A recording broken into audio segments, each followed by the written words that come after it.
Hey friends, welcome to Power Code Music. In this presentation, we're going to do a quick overview of the Yamaha DM3D 22 channel digital mixer. Well, the economic digital mixer wars are heating up with the release of the Yamaha DM3 consoles. We know that Yamaha is no stranger to the digital mixing market, with several models currently available. These include the TF model series, the QL model series, and the CL model series.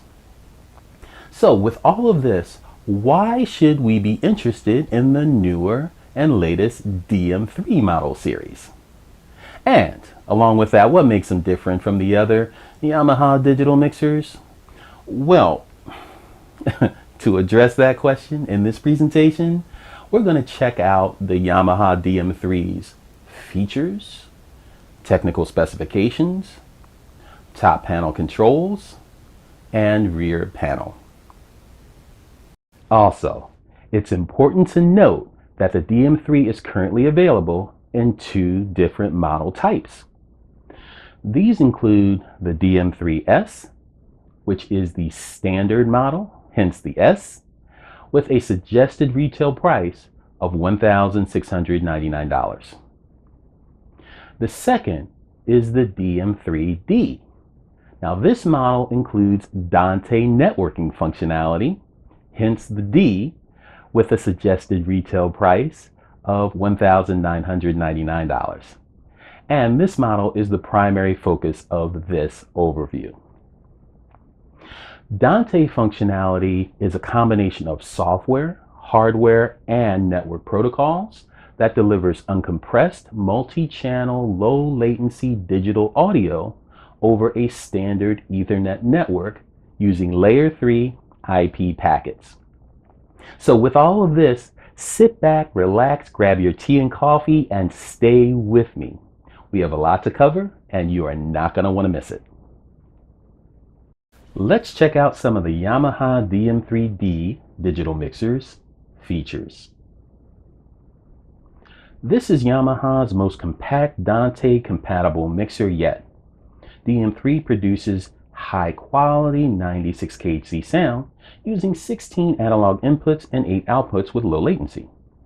DM3 series comes equipped with two high-quality multi-effects processors featuring 18 types of effects, including Rev HD and Rev R3. Scene presets are also available for a variety of applications that use the DM3 series for mixing, making setup quick and easy. The DM3 series condenses features needed for streaming inside a compact housing. This unit basically is equipped with analog I/O and USB terminals, and that makes it possible to input audio to the DM3 series and transmit the mixed audio directly to a computer using streaming software. The Dante equipped DM3 is ideal for standalone operation as well as for use as part of a larger streaming system featuring mixing consoles. Now, for example, using two DM3 units allows the engineer to input the audio transmitted by Dante for on-site and streaming. Or you can use two different mixing consoles for the project. Remote control functionality is also a key cornerstone feature of the unit. The DM3 editor software allows users to control and save menu settings. DM3 Stage Mix can control the DM3 series from on stage, and the monitor mix software allows each performer to adjust their own monitor. That's pretty cool. DM3 consoles also team well with digital audio workstations, better known as DAWs.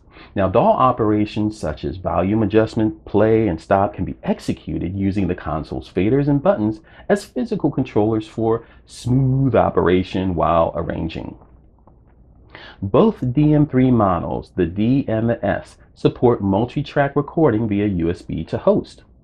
Two-track recording is also possible using a USB memory stick and the USB connector on the front of both consoles. DM3 series are bundled with downloadable Cubase AI software from Steinberg. The M3 series are also bundled with downloadable VST rack elements. A plug-in hosting software package is also available from Yamaha. Let's move on to the Yamaha DM3D digital mixers technical specifications. On your screen now, you see a chart with the DM3D and the DM3S standard listed. Now, the DM3D again has Dante functionality and the DM3 standard does not. There's a $400 difference in price between the two. The DM3D is more. So if you don't need Dante functionality, the DM3 standard may be the unit for you. So I'm showing you both just to let you see how similar both units are, with again the DM3D having the Dante and the DM3 standard not having it. And we're going to start with the outline and the leftmost column, which is the mixing capacity. We're going to go down row by row and take a look at the detailed specifications for the unit. Again, with the mixing capacity, we're looking at the input channels are the same between both units, along with the mix buses, the matrices, the stereo buses, the effects buses, and the Q buses. Let's move on to our general specifications. In our I/O connectors group on your left-hand side, we have in our first two rows our analog input and analog output, which are going to be the same for both units.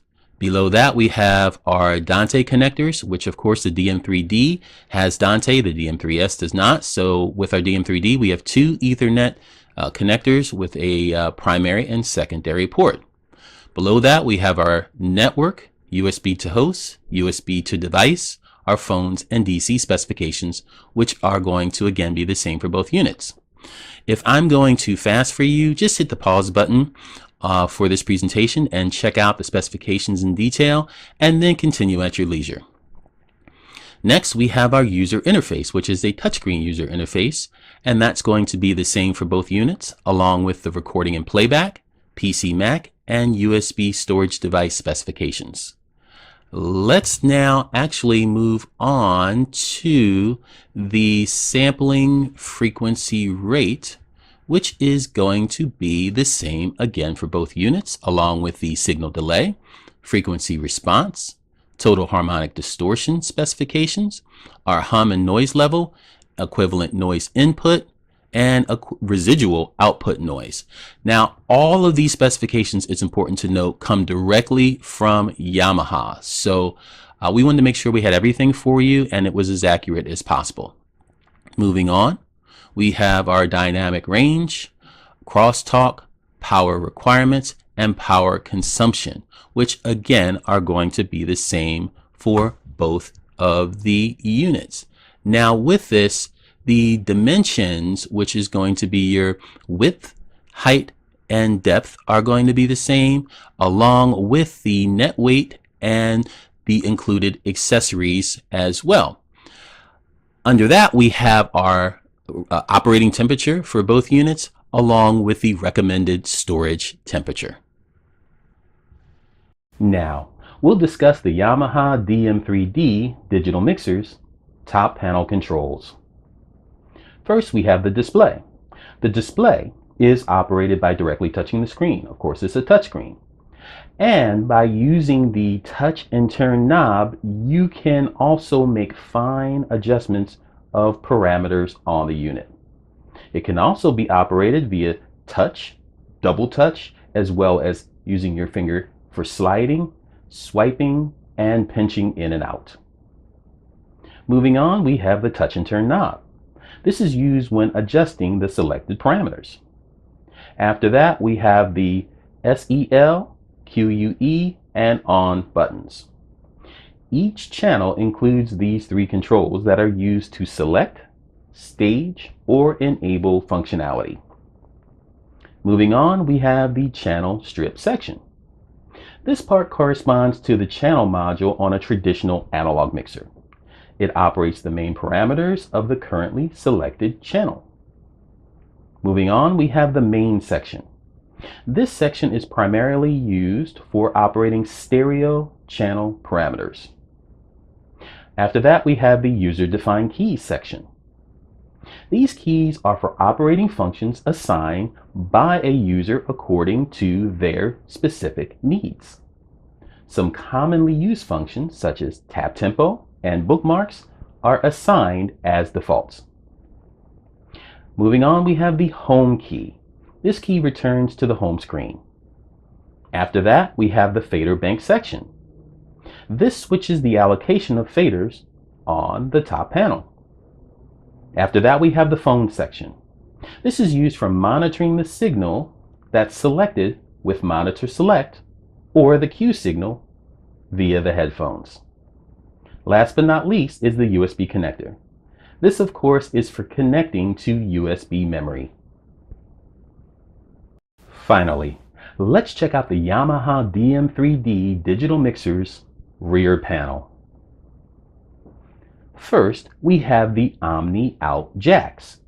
These are XLR 332 type output jacks for outputting analog audio signals. These jacks are primarily for outputting mixed channels and stereo channels. Next, we have the input jacks. These are for, of course, connecting mics and musical instruments. Channels 1 through, or should I say inputs 1 through 12, are XLR 3x31 type input jacks, and inputs 13 to 16 are combo jacks compatible with both XLR type and TRS phone plugs. After that, we have our power switch, which is self-explanatory. Moving on, we have the DC input connector for connecting, of course, the included power adapter. Now, one thing also to keep in mind is this has a EEE function, which is energy efficient Ethernet function. This technology reduces energy consumption of internet devices when the network traffic is light. It's also called green Ethernet. Moving on, we have the USB to host connector.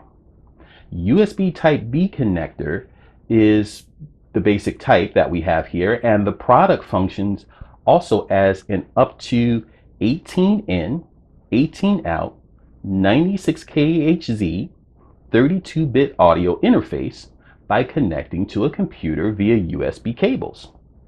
It also allows control of DM3 series and remote control of DAW software by USB MIDI.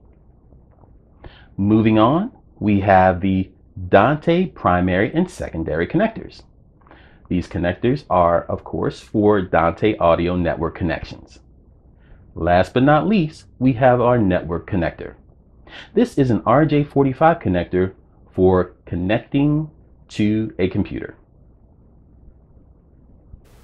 Well, friends, that's a wrap. If you like this presentation, please give it the thumbs up and click the subscribe button on your screen now to join our group.